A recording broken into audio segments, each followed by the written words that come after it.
Assalamualaikum warahmatullahi wabarakatuh teman-teman. Kita ketemu di Shihab-Shihab, saya ngobrol sama Abi Quraish soal topik-topik yang kerap kali teman-teman tanyakan atau ramai muncul di media sosial. Nah yang belakangan ramai ini juga soal sesajen, Abiku. Nana sempat nunjukin videonya ke Abi kan, video itu kemudian viral di mana-mana. Jadi ada seorang pria yang menendang sesajen yang ada di kaki gunung Semeru di Lumajang. Pada saat sebelum ditendang ya bilang inilah yang membuat azab Allah akan turun, ini yang membuat Allah akan murka, kurang lebih seperti itu. Kemudian Allahu Akbar dan ditendang sesajennya. Ini kemudian jadi ramai di mana-mana, menimbulkan pro kontra. Sebetulnya kita pernah membahas soal ini teman-teman, cuma Nana kok pengen nanya lagi sama Abi, mumpung konteksnya juga lagi sedang hangat saat ini. Jadi soal sesajen, Bi, bagaimana sih Islam, Al-Quran, apakah pernah berbicara soal itu? Prinsipnya begini, kita segala kegiatan kita hendaknya diarahkan kepada Tuhan. Bermohon, kita hendaknya bermohon kepada Tuhan. Kalau Anda bermohon kepada manusia, sebelum bermohon kepada manusia, bermohon dulu kepada Tuhan, agar Tuhan memberikan kepada manusia ini kemampuan untuk memenuhi permintaan Anda. Nah, apa yang dipersembahkan kepada sesuatu itu bisa bermacam-macam motifnya. Bisa jadi saya mempersembahkan sesuatu, katakanlah ke laut, supaya ikan bisa makan.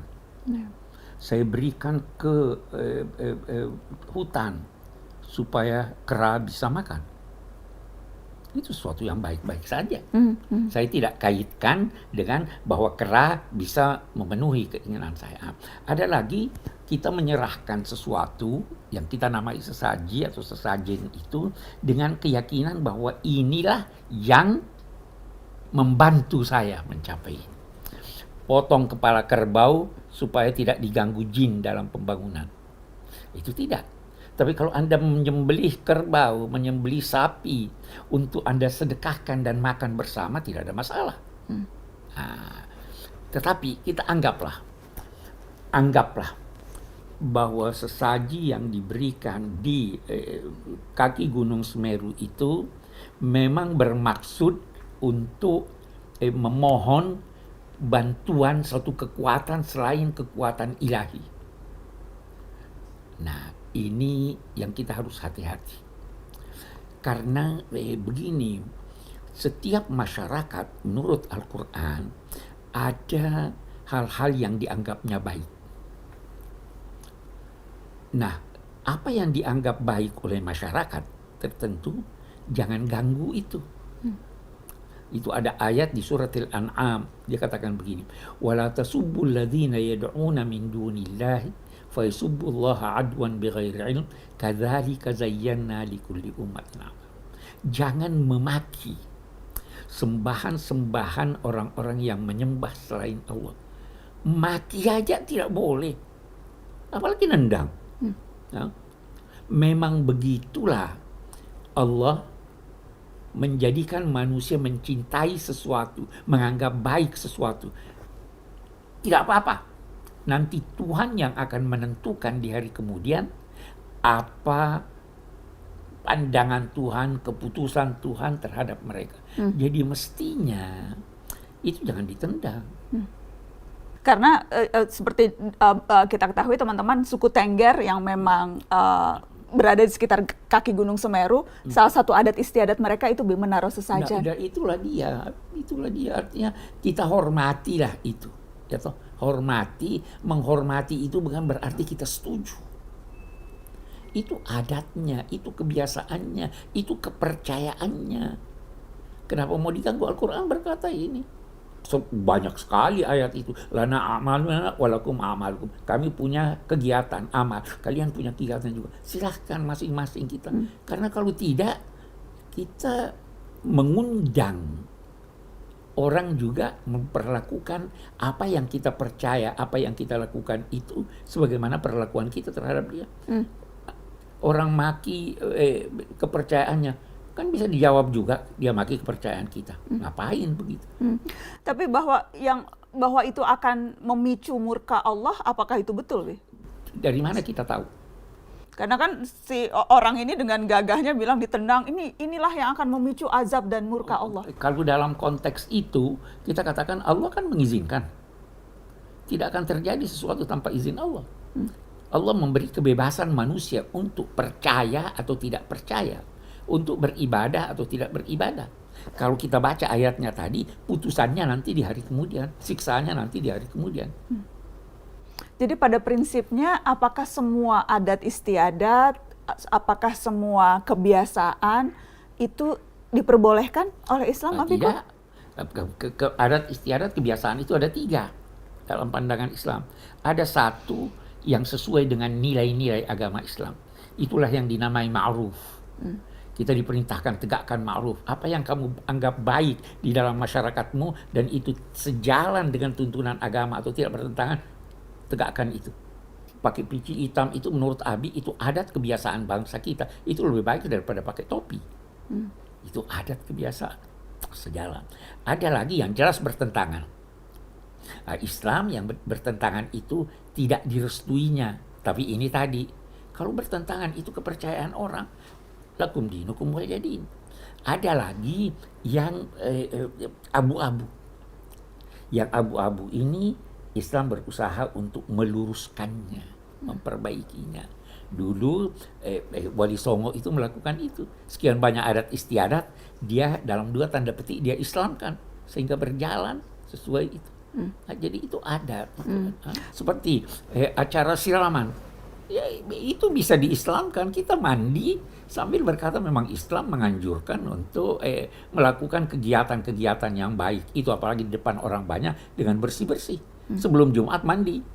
Ya kan? Jadi jangan terlalu kaku. Di setiap daerah ada adatnya, ada kebiasaannya. Dan kembali lagi, setiap amal itu sesuai dengan niatnya. Dan kalau kita mau himpun semua adat, tidak mungkin kita dapat menjangkau itu. Maka rumus-rumus lah. Ini bertentangan dengan agama atau tidak? Oh, tidak bertentangan. Gunting rambut. Boleh tidak gunting rambut? Boleh. Ya, orang haji pun habis selesai gunting rambut ada lambang-lambangnya. Jadi itu adat kebiasaan. Bi, ada juga kemudian yang mempertanyakan dan berusaha menyamakan aksi di Lumajang itu seperti apa yang dilakukan oleh Nabi Ibrahim waktu itu, menghancurkan patung-patung. Ini salah paham. Setiap agama, setiap nabi membawa 2 macam ajaran. Ada prinsip-prinsip dasar. Prinsip-prinsip dasar dari semua nabi ini sama. Ketuhanan, percaya ada wahyu, percaya ada hari kemudian, percaya ada kitab suci. Kemudian ada lagi hukum-hukum syariat, itu beda-beda. Nah, Nabi Ibrahim bawa keesaan Tuhan. Nabi-nabi sebelumnya semua dipercaya. Tapi ada syariatnya yang tidak sesuai dengan kita. Dia menghancurkan berhala-berhala itu tidak harus diteladani, tidak perlu diteladani. Itu ajaran yang sesuai dengan ajaran Nabi Ibrahim. Nabi Muhammad tidak menghancurkan berhala-berhala. Buktinya apa? Sahabat-sahabat beliau yang faham agama ketika ke Mesir, ketika ke Irak, ketika ke Syria, itu menemukan berhala-berhala, mereka tidak hancurkan. Tapi kan Nabi Muhammad juga sempat menghancurkan berhala ketika masuk Bagus. di Mekah, Bi. Bagus, itu bagaimana? Bagus.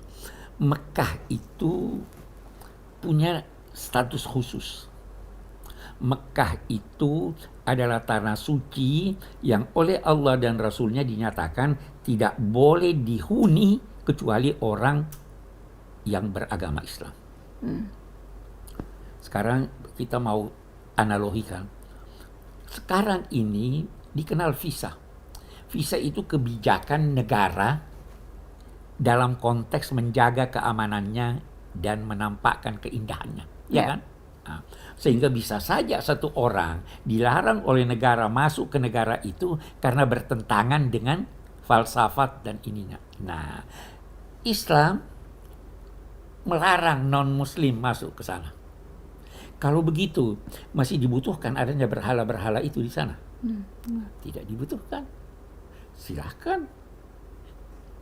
Pindahkan saja, hancurkan saja. Jadi jangan analogikan itu dengan ini lantas ambil itu, oh ini kita hancurkan aja. Karena di sini ada nos, ada ketetapan agama bahwa siapa yang mau menganut kepercayaan di luar Mekah silahkan. Siapa yang mau kalau di dalam Mekah harus Islam. Dan jangan kritik itu kebijakan. Sebagaimana kita tidak bisa kritik suatu negara yang melarang warga negara lain masuk. Tidak dikasih visa. Tidak dikasih visa. Itu wewenang mereka. Wewenang mereka. Jadi dalam konteks Nabi Muhammad ketika itu menghancurkan berhala ketika masuk ke Makkah karena memang status kota Mekah. Status kota Mekah, kota suci. Kota suci. Ya, Bukan berarti kemudian konteksnya itu diambil dan dijadikan alasan nendang-nendang sesajen gitu ya, Bi? Betul. Negara punya wewenang untuk mengatur. Begitu juga di Mekah. Itu kebijakan yang direstui Allah dan Rasulnya dalam rangka memelihara kesucian Mekah. Ya toh? Jangan pakai itu di sini.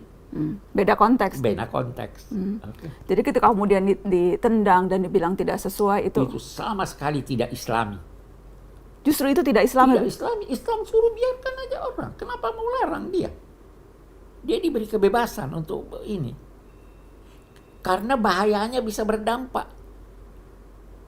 Kalau nanti dia membalas, dia hancurkan masjid, dia tendang Quran, bagaimana itu?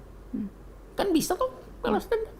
Kalau kita bolehkan ini si A melakukan itu, bolehkan juga si B melakukan lawannya. Daripada kita bertengkar, mari kita saling menghormati. Tetapi sekali lagi penghormatan pada sesuatu bukan berarti persetujuan. Penghormatan bukan berarti persetujuan. Oke. Thank you Abiku. Terima kasih teman-teman sudah menyimak Syihab-Syihab. Assalamualaikum.